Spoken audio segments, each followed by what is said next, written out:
həddən artıq xoşbəxtəm ki, Qarabağımız yenidən qurulur. Prezident İlham Əliyev Azərbaycana ilk növbədə Qarabağa bax bu Laçın şəhərini yaratmaqla yeni şəhər qurma mədəniyyəti gətirdi. Bu məni çox sevindirir. Bizim bu Laçın şəhərimiz Davos deyilən beynəlxalq tədbirlər keçirilən o məşhur şəhərdən, orada mən olmuşam, çox-çox gözəl və çox-çox rahatdır. Mən çox arzu edərdim ki, Azərbaycan təşkilatları, Azərbaycan bizim hökumət üzvləri, hökumət qurumları beynəlxalq tədbirlərin əksəriyyətini burada keçirsinlər. Qaldı ki, yenidən qurma işləri İlham Əliyev öz rəhbərliyi ilə və fasiləsiz nəzarəti ilə Qarabağa böyük qayıdış proqramını uğurla həyata keçirir. Mən prezidentimizə buna görə çox minnətdaram. Ancaq insanlar tələsməsin və tez tələsik gözləməsin ki, sabah bütün Qarabağ məskunlaşıb, hər kəs yerində falan.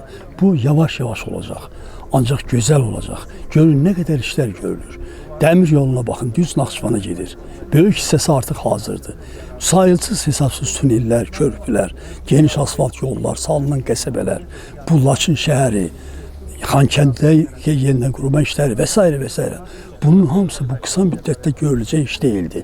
Ona görə də mən və xalqım prezidentimiz İlham Əliyevə minnətdar olmalıyıq. O bunu əzmlə, qətiyyətlə aparır, yerinə yetirir. Yaxın gələcəkdə bütün Qarabağ Laçın kimi gözəlləşəcək.